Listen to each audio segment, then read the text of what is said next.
अलग अलग स्टॉक्स पे हम रिकमेंडेशन ले रहे हैं और तीनों मेहमान मेरे साथ बने हुए हैं। विवेक सर, जय माता दी, भारत माता की। दो शेयर कल बहुत बढ़िया चले, मैं थोड़ा उनके साथ भी खड़ा ही रहूंगा क्योंकि आज की गिरावट हो सकता है उन शेयरों को भी वापस से ऊपर रखे। उसमें से एक शेयर था आईटी का, इन्फोसिस। आईटी कंपनी को कोई दिक्कत नहीं है सर, इनको प्लस कर सकते हैं। ये इस तरह के माहौल में एक डिफेंसिव और एग्रेसिव दोनों का काम करेगा।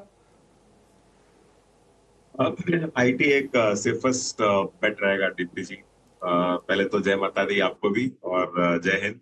अ, ये मतलब आईटी सेक्टर पे मैंने पहले भी कई बार रिकमेंडेशन दिया है कि जो होना था यूएस में टैरिफ वगैरह का, वो तो देखिए अब ऑलमोस्ट ठंडा और शांत पड़ा है वो मामला। और जहां तक आईटी ने आईटी सेक्टर ने कई ऐसे दौरे देखे हैं पहले भी जहां पे लगा कि काफी शिफ्ट हो जाए बिजनेस वगैरह, वैसा कुछ हुआ नहीं है। और आप अगर 2008 है या फिर कोविड का टाइम भी है, उस समय भी अगर देखो तो आईटी सेक्टर एक लीस्ट अफेक्टेड सेक्टर था, क्योंकि जिंदगी चलते रहनी है और आईटी उसका बैकबोन डेफिनेटली है। तो मुझे लगता है कि यहाँ पे आपको अपॉर्चुनिटीज डेफिनेटली है, अवेलेबल है। और बाइंग अपॉर्चुनिटीज आपको मिल रही है, तो ओवरऑल आईटी सेक्टर पे मैं बुलिश ही रहूंगा।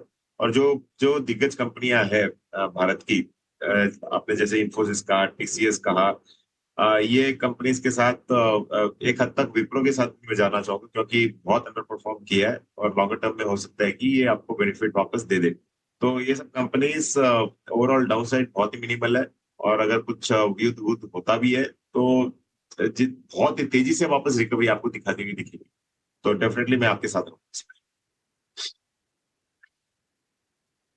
ठीक है, डन। तो पॉइंट टेकन है और जो हमने बात पूछी सर उसको एंडोर्स भी कर रहे हैं, कह भी रहे हैं कि हाँ ठीक है, जाया जा सकता है। अब हमारे साथ शिवांगी शारदा भी जुड़ी हैं। शिवांगी, बहुत बहुत शुक्रिया, थैंक यू वेरी मच आज समय देने के लिए।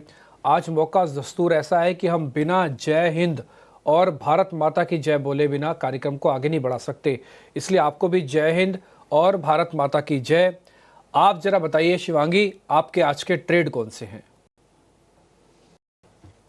जी, वेरी गुड मॉर्निंग डिब्बी। ऑफकोर्स हम देख रहे हैं देश में चीजें तो काफी गंभीर हो गई है, बट सल्यूट उन आर्मी ऑफिशियल्स को है जो बॉर्डर पे खड़े हम सबकी रक्षा कर रहे हैं डे एंड नाइट। ओवरऑल अगर हम मार्केट सेंटिमेंट्स देखें तो ऑफ कोर्स यहाँ पे एक सेंटिमेंट डैम्पन होते हुए दिखेगा। और कल के सत्र में भी हमने देखा था कि इंडिया विक्स 21 के ऊपर स्पाइक कर गया है, 10% कल के सेशन में हमने इंक्रीज देखा। तो ओवरऑल सेंटिमेंट जो है वो अब डिस्कम्फर्ट बुल्स को जरूर मिलते हुए दिखेगा। और इंडेक्स में भी हम देख रहे हैं पिछले 4 दिनों से लोअर हाइस फॉर्मेशन बनते हुए दिख रहा है। तो अपसाइड कैप्ड रहेगा और सेंटिमेंट्स के हिसाब से हम देख रहे हैं कि वॉलेटिलिटी भी बहुत ज्यादा रहेगी। तो मार्केट्स में यही एडवाइस है कि थोड़े कॉशियस रहे, पोजीशंस को हेज करे और ओवरऑल सेफ रहे। तो ये एडवाइस रहेगी इसके लिए।